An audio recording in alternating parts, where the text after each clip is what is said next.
The master resonator responded to Marcus's touch like a symphony orchestra reaching crescendo. Energy flowed through his body, and suddenly he could perceive the electromagnetic fields surrounding every living thing in the sanctuary. Celeste's tattoos weren't just decorative. They were living star maps that updated in real time as cosmic events unfolded across the galaxy. The awakening process usually takes weeks, Orion said, monitoring readings on multiple screens. But the convergence of the lunar eclipse and your natural aptitude is accelerating everything. Above them, Vincent Blackthorne's voice echoed through the facility's communication system. Marcus Holloway, I know you can hear me. My organization has spent considerable resources locating you. Surrender now, and we can discuss terms that benefit everyone. He's lying, Celeste said, checking her grandmother's stellar compass. The collective has never negotiated with star-touched individuals. They either capture them or eliminate them. Marcus felt the cosmic barriers surrounding Earth like a vast web of energy, and he could see exactly where Vincent's interference had been weakening them. He's not just hunting people like me for weapons. He's been deliberately damaging the protective fields to let something through. Orion's face went pale. Show me. With his enhanced perception, Marcus projected his awareness onto the facility's main display screen. The three-dimensional galaxy map updated to show current conditions, and what they saw made them all step back in horror. Massive shapes were moving through space toward Earth, entities composed entirely of electromagnetic energy that fed on the life force of inhabited planets.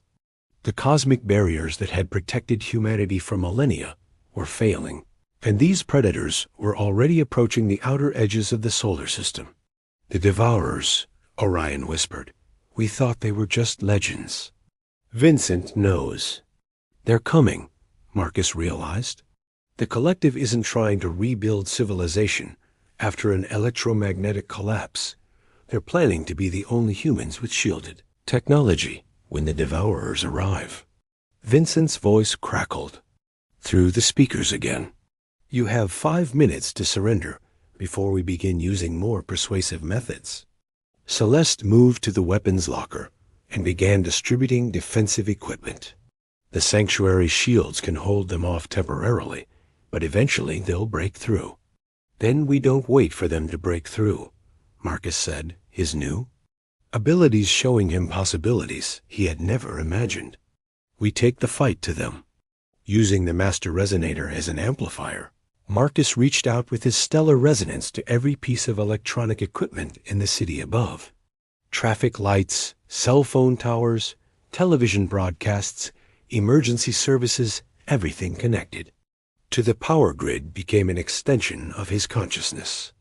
Vincent's operatives suddenly found themselves in complete darkness as every light in the subway tunnels went out. Their electromagnetic tracking devices failed as Marcus flooded the entire underground network with interference signals. Communication with their surface support teams was cut off as he redirected satellite signals away from their frequencies. Impossible. Vincent's voice came through their radio, filled with shock and growing fear. No keeper has ever demonstrated this level of control. That's because none of them were fighting for their planet's survival, Marcus replied, his voice somehow reaching every speaker in the collective's equipment simultaneously. But the real battle was just beginning. Through the master resonator, Marcus could feel the Devourers approaching Earth's atmosphere. The cosmic barriers sparked and weakened under their assault, and he realized that defeating Vincent's ground team wouldn't be enough. I need to repair the barriers, he told Orion. And Celeste. But I can't do it from down here. The old observation deck at the top of the city's communications tower, Celeste suggested. It's the highest point in the metropolitan area, with direct line of sight to the moon. They fought their way through Vincent's operatives, with Marcus, using his abilities to disable their equipment, while Celeste and Orion handled physical security. By the time they reached the surface, the first signs of the Devourer's approach were becoming visible aurora-like phenomena, dancing across the night sky as Earth's magnetic field reacted to their presence. At the top of the communications tower, Marcus placed his hands on the primary broadcast antenna and extended his consciousness toward the stars. Through sheer force of will, he began weaving new protective barriers around the planet, using the moon's gravitational field as an anchor point and the collective electromagnetic output of human civilization as raw material. The effort nearly killed him. Blood ran from his nose as cosmic energies flowed through his body, but gradually the barriers solidified. The approaching devourers struck the renewed defenses and were turned away, forced to seek easier prey elsewhere in the galaxy. When it was over, Marcus collapsed to his knees, forever changed by the experience. He was no longer just a night janitor. He had become Earth's protector, the constellation keeper, who would spend the rest of his life maintaining the barriers that kept humanity safe. Celeste knelt beside him, her tattoos now showing new star patterns that reflected the cosmic changes he had wrought. "The barriers will hold for centuries now," she said softly. "You did it." Marcus looked up at the stars, his stars now, and smiled despite his exhaustion. For the first time in his life, he knew exactly who he was meant to be. Marcus Rivera adjusted his press badge for the third time, his hands trembling slightly as he stood outside the gleaming Sterling Media headquarters. 20 years had passed since his family's independent newspaper, the Community Voice, had been systematically destroyed by Lawrence Sterling's media empire. 20 years since his father had to sell the printing press, their building, and eventually their dignity to pay the debts Sterling's lawyers had manufactured through frivolous lawsuits, and advertising boycotts. The memory still burned fresh. In Marcus's mind, watching his mother cry over unpaid bills while his father sat at their kitchen table, staring at foreclosure notices. The Revere Tribune had been more than a business. It was their family's legacy, started by Marcus's great-grandfather, who had immigrated from Mexico with nothing but determination and a dream to give his community a voice. Now, at 29, Marcus had spent the last decade building his reputation. As an investigative journalist, taking freelance assignments that barely paid rent but kept him sharp. Every article he wrote, every corruption he exposed, every powerful person he held accountable, it all led to this moment. He had finally gathered enough evidence to expose Lawrence Sterling's illegal business practices, the bribes, the market manipulation, the lives destroyed for profit. Today's press conference was Sterling's announcement of his company's Community Investment Initiative, a public relations stunt that made Marcus's stomach turn. He knew it was nothing more than a smokescreen to distract from the federal investigation it was quietly building against Sterling Media. Marcus entered the luxurious conference room, noting the crystal chandeliers and marble floors that had been paid for with the blood of small businesses like his family's. He took a seat in the back row, his notebook ready, his voice recorder checked twice. This was his moment. He would ask the questions that would begin Sterling's downfall. The room filled with reporters from major outlets, most of whom Marcus recognized as Sterling's unofficial publicity team. They would ask softball questions and publish glowing reviews of whatever charitable nonsense Sterling announced today. But Marcus was different. He was here for justice. "Ladies and gentlemen," a polished assistant announced, "please welcome Lawrence Sterling and the director of our new Community Investment Initiative." Marcus looked up, pen poised to take notes, and felt his world tilt sideways. Walking beside the silver-haired Lawrence Sterling was a young woman with intelligent dark eyes and an unmistakable resemblance to the man who had destroyed Marcus's family. She wore a simple black suit and carried herself with quiet confidence, her expression serious but not arrogant. "I'd like you to meet my daughter, Victoria Sterling," Lawrence announced with obvious pride. "She'll be heading our new initiative to support local journalism and small businesses affected by market consolidation." The irony was so sharp, It took Marcus's breath away. The daughter of his family's destroyer was announcing a program to help the very people her father had systematically eliminated. He watched Victoria step to the microphone, and when she began to speak, her voice was clear and sincere. "I know there's skepticism about our company's commitment to supporting independent media," Victoria said, her eyes scanning the room. "And that skepticism is earned. Too many small, vital voices have been silenced by corporate consolidation. My goal is to change that." Marcus found himself leaning forward, studying her face for signs of deception. But instead of the cold calculation he expected from a Sterling, he saw something that looked remarkably like genuine remorse. When her gaze briefly met his across the crowded room, he felt an unexpected jolt of recognition, not because he knew her, but because he saw something in her eyes that reminded him of himself when he looked in the mirror after visiting his parents in their tiny apartment.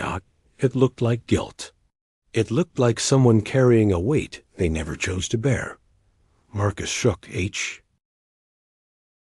Victoria Sterling had noticed the intense young man in the back row the moment she'd stepped to the podium. Unlike the other reporters, who seemed bored or overly eager to please, this one watched her with laser focus that made her skin prickle. With awareness, there was something familiar about his dark hair and serious expression, though she couldn't place where she might have seen him before. After the press conference ended with its predictable softball questions, Victoria gathered her materials while her father glad-handed the reporters he had in his pocket. She was heading toward the exit when she heard a voice behind her. Double quotes, "Miss Sterling, I have a question you might actually want to answer."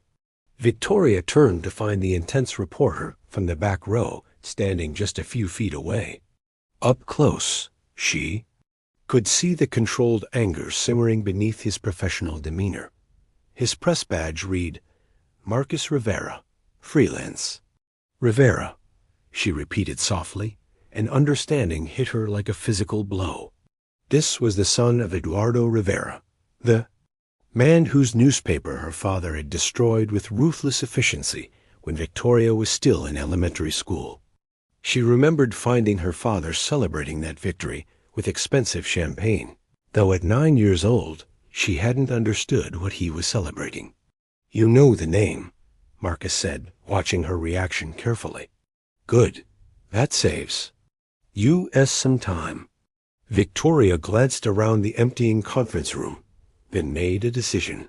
"There's a coffee shop across the street. Meet me there in 10 minutes if you want to have this conversation properly." Marcus looked surprised by her directness, but nodded curtly. "Fine, but don't think I'm going easy on you just because you're willing to talk." "I wouldn't expect you to," Victoria replied quietly. 10 minutes later, Victoria sat across from Marcus in a small cafe, her hands wrapped around a cup of coffee she didn't really want. The silence stretched between them until Marcus finally spoke. "So what's the game?" he asked bluntly.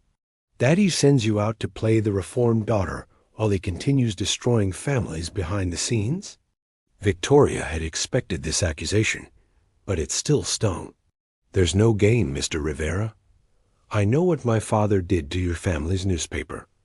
I know it wasn't the only one. Do you?" Marcus leaned forward, his voice tight with controlled emotion. "Do you know that my parents had to move in with my uncle because they lost their house?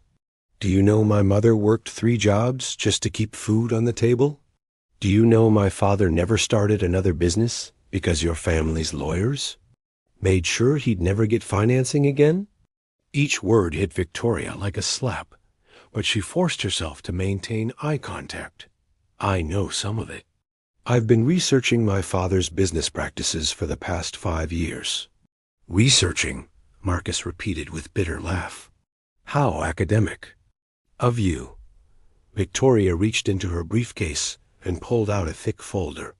"This contains documentation of 47 small businesses my father either bought out under false pretenses or destroyed through legal manipulation between 1998 and 2010. Your family's newspaper is case number 12.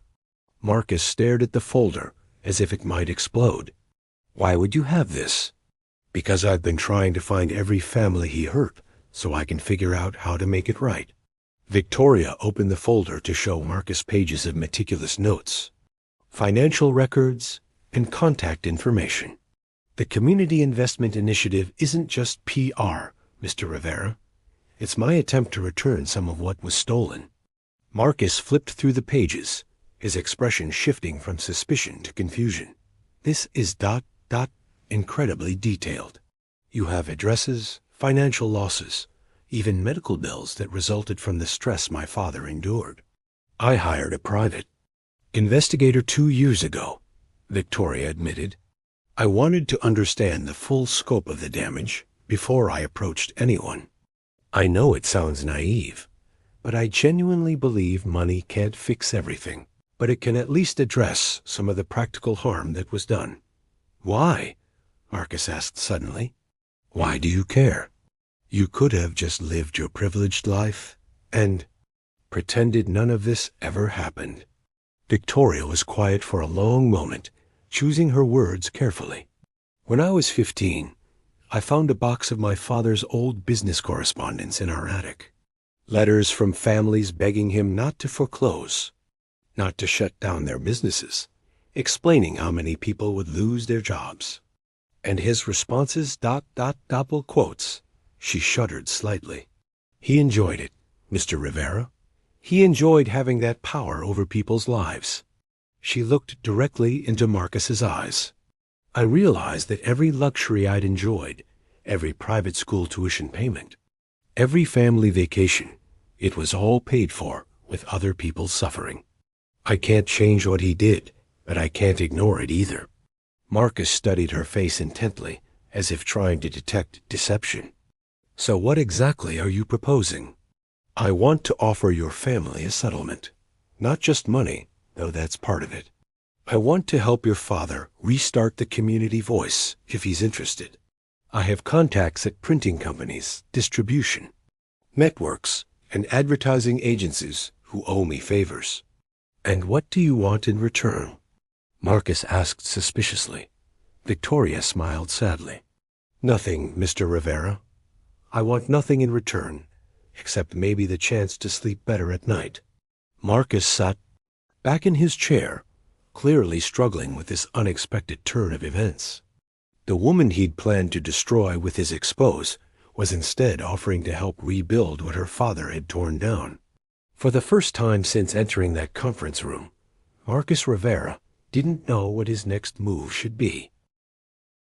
Detective Rosa Martinez had known Marcus Rivera since they were kids playing in the same neighborhood streets, back when his family still owned their newspaper and her mother cleaned houses to make ends meet. She'd watched him channel his anger into purpose over the years, becoming one of the most tenacious investigative reporters she'd ever encountered. So when Marcus called her at midnight, rambling about Victoria Sterling and unexpected coffee shop confessions, Rosa knew she needed to help her old friend sort through the confusion. You want me to run a background check on Lawrence Sterling's daughter? Rosa asked the next morning as they walked through Riverside Park. Marcus, I'm a detective, not your personal research assistant. I know, Marcus said, running, his hands through his hair. But Rosa, something doesn't add up. She has detailed files on every family her father destroyed, and she claims she's been working to make amends for years. Either she's the most sophisticated con artist I've ever met, or she's telling the truth, and you don't know how to handle that. Rosa finished with a knowing look. When's the last time someone surprised you, Marcus? When's the last time? The story wasn't exactly what you expected it to be. Marcus stopped walking and stared at his childhood friend. Rosa had always been able to see through his defenses, even when they were 12, and he was pretending not to care that his family had lost everything. Fine, Rosa said with a sigh. I'll make some calls. But not because I think you need help investigating, because I think you need help figuring out what you really want here. 3 days later, Rosa called Marcus to meet her at their old Spada diner, where they used to share French fries and dream about changing the world. She slid a manila envelope across the table to him. Victoria Sterling, age 27, graduated. Summa cum laude from Northwestern, with degrees in journalism and social work, Rosa began. Clean criminal record, not even a parking ticket. But here's where it gets interesting. Marcus opened the envelope and found photographs, financial records, and what looked like surveillance reports. She's been estranged from her father for the past 3 years, Rosa continued. According to my sources, they had a massive falling out when she tried to convince him to settle with the families affected by his business practices. He refused, she persisted, and he threatened to cut her off completely.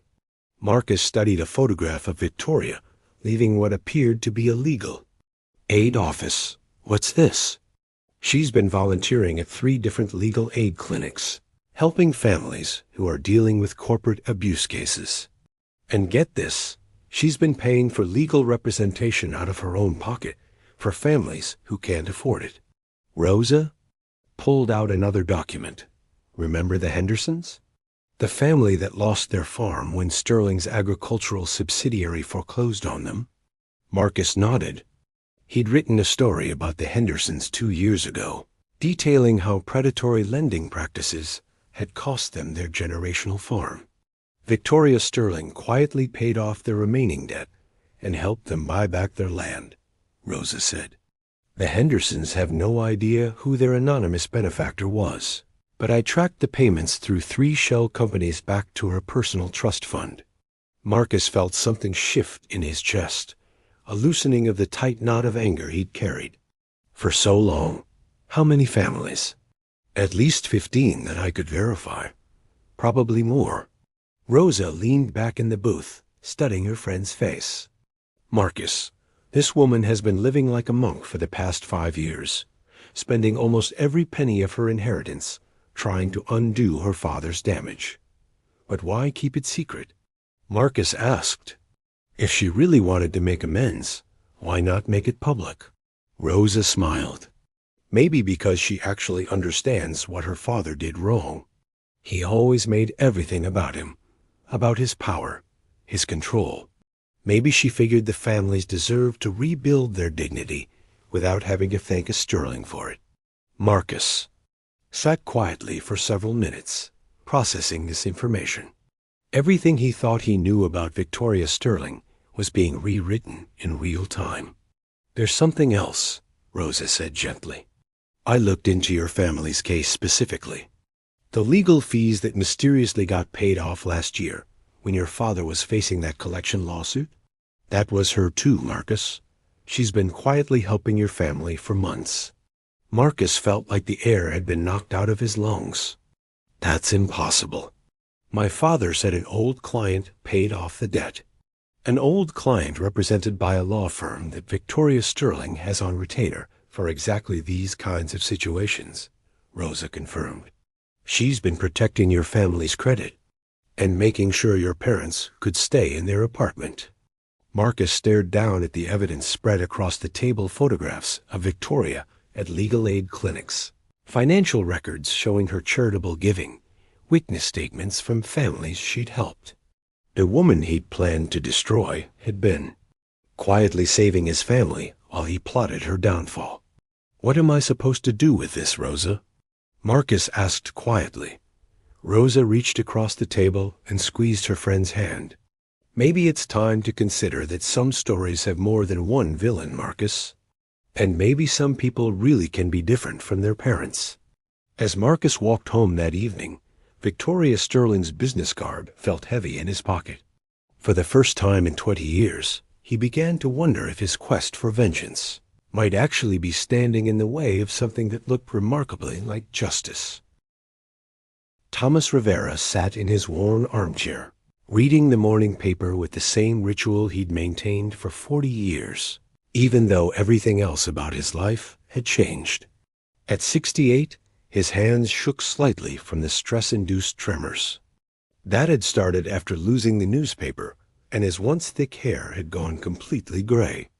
But his mind remained sharp, and when his son Marcus walked into the small apartment, looking like he'd been wrestling with ghosts, Thomas knew something significant had happened.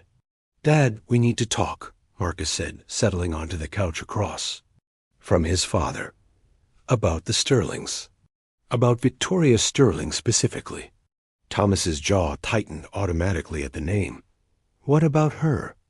Did you finally get enough evidence to expose that family's crimes?"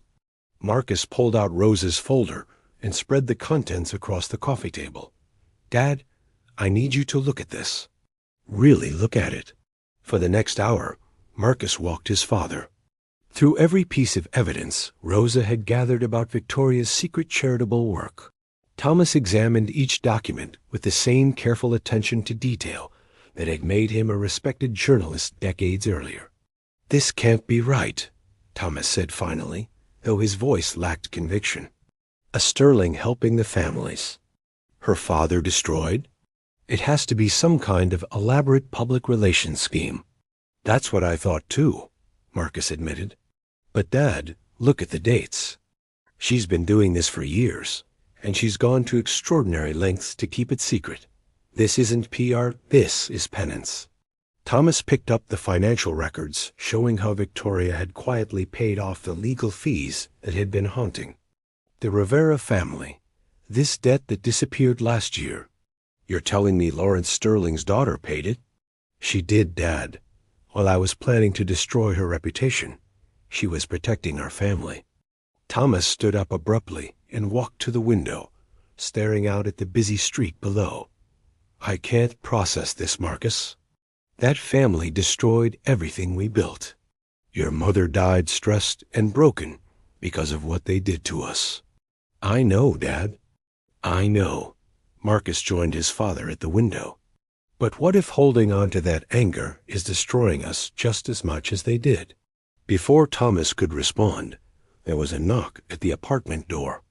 Marcus opened it to find Victoria Sterling, standing in the hallway, holding a small potted plant and looking nervous. "I'm sorry to intrude," she said quickly. "Your friend Detective Martinez told me where to find you. I have something that belongs to your family." Thomas turned from the window, and when he saw Victoria, something complicated flickered across his weathered face. She was younger than he'd expected, and there was something about her expression, a kind of carefully controlled sadness, that reminded him of his own son during the worst years after they'd lost everything.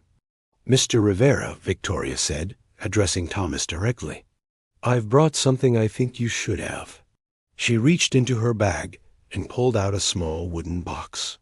"When my father's company acquired the assets from the Community Voice, this was in the office safe. I think it might be important to you." Thomas opened the box with trembling hands and gasped. Inside was his father's original press badge from 1952, the one that had been passed down through 3 generations of Rivera journalists. He'd thought it was lost forever when the sheriff seized their office equipment. "How did you ... Thomas began, his voice thick with emotion. "I've been going through all of my father's acquisition files," Victoria explained. "Returning personal items that should never have been taken in the first place. I know it can't undo what happened, but I wanted you to have this back." Thomas held the press badge carefully, remembering his father pinning it to his shirt on his first day at the newspaper, telling him that journalism was a sacred trust to serve the community. "Why?" Thomas asked quietly. "Why are you doing this?" Victoria looked directly into his eyes. "Because your family deserved better, Mr. Rivera. Because what my father did was wrong, and I can't change that, but I can at least acknowledge it." Thomas studied her face, searching for signs of manipulation or calculated charm. Instead, he saw something he hadn't expected, genuine remorse and a kind of quiet strength that reminded him of the journalists he'd once respected most. "You're not your father," Thomas said finally, and the words seemed to surprise him as much as they surprised Victoria. "I try not to be," Victoria replied simply. Thomas looked at his son, then back at Victoria. "Would you like some coffee?" "It's not very good coffee, but it's what we have." As Victoria nodded gratefully, Marcus realized he was witnessing something extraordinary. His father, who had spent 20 years nursing his hatred for the Sterling family, was choosing to see Victoria Sterling as an individual rather than a symbol of their past pain. Over coffee in their small kitchen, Thomas listened as Victoria explained her foundation's work, her efforts to help other families, and her complicated relationship with her father. For the first time in decades, Marcus saw his father's expression soften when discussing anything related to the Sterlings.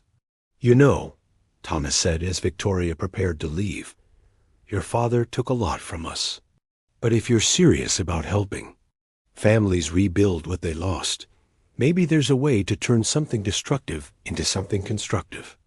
Victoria paused at the door. "What do you mean?" Thomas smiled for the first time in the conversation. "I mean, maybe it's time to restart the community voice, but this time as a partnership rather than a victim's revenge."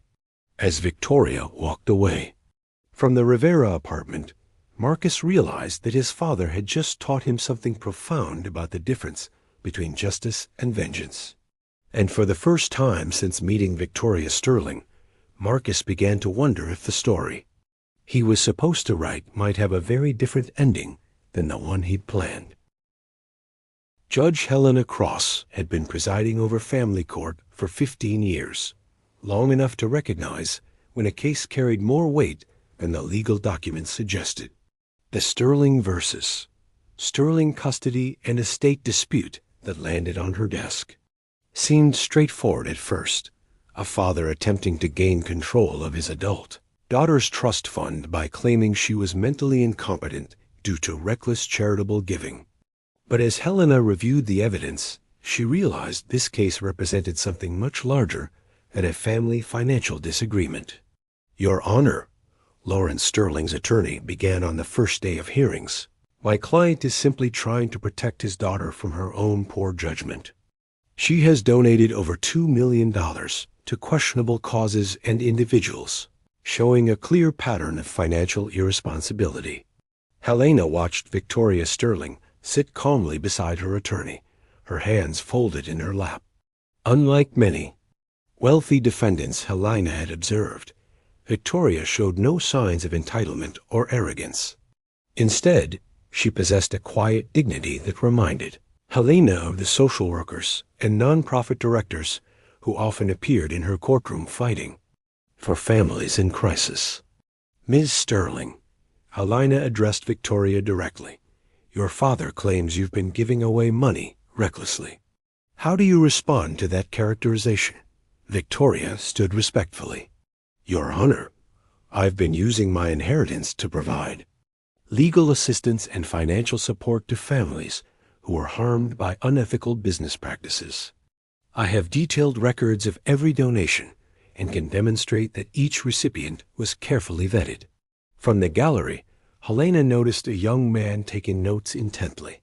According to the court records, he was Marcus Rivera, a journalist who had requested permission to observe the proceedings. Something about his focused attention suggested this case was personal for him. Over the next 3 days, Helena listened to testimony that revealed a complex family dynamic.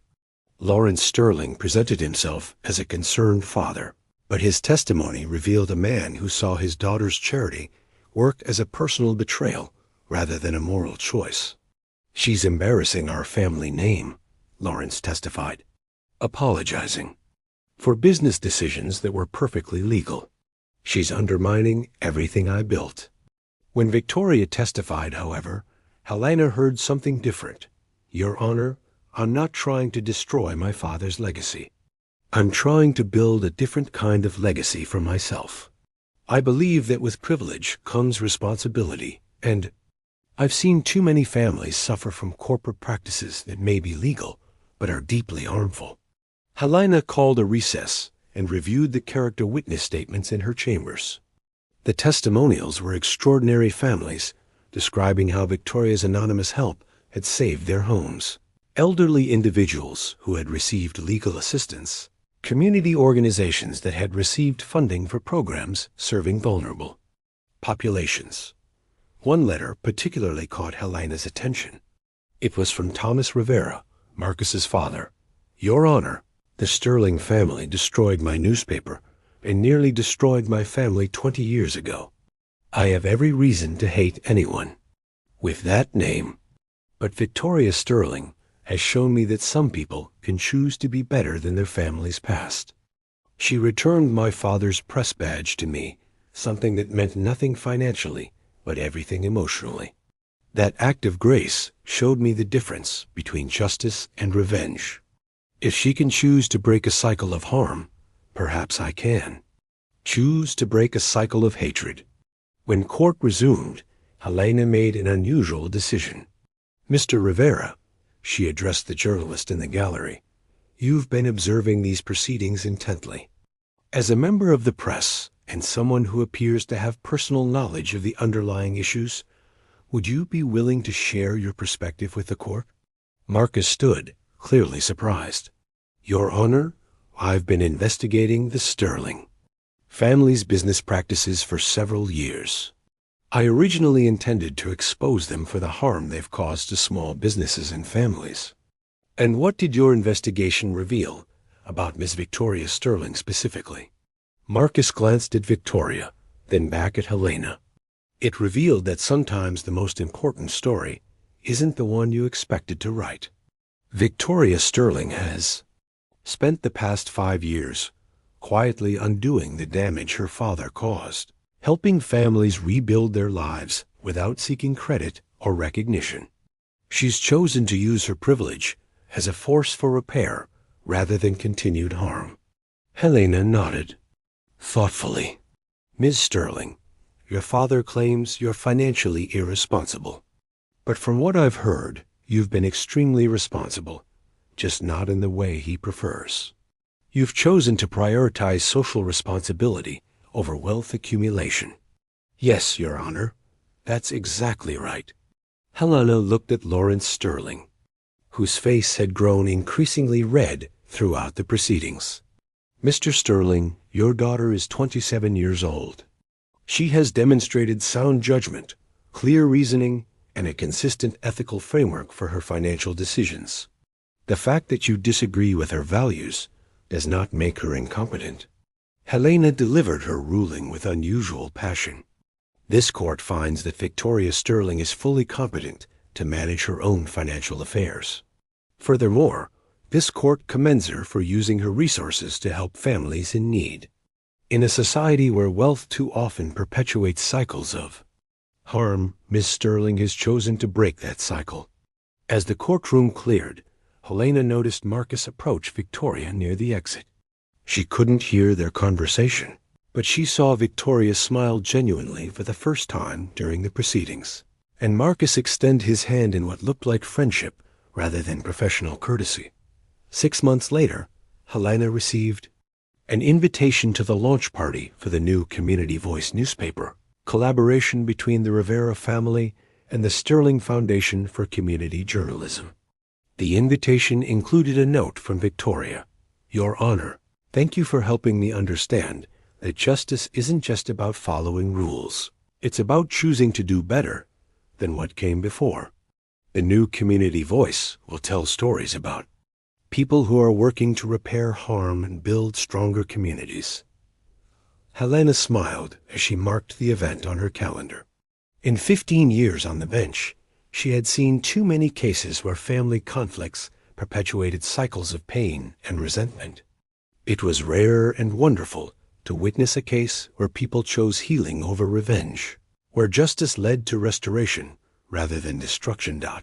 As she finished her day's paperwork, Helena reflected on how sometimes the most important legal decisions aren't about punishment or compensation. They're about creating space for people to choose who they want to become, regardless of where they came from. The new Community Voice would tell those stories, and Helena suspected it would be the kind of newspaper that both honored the past and helped build a better future.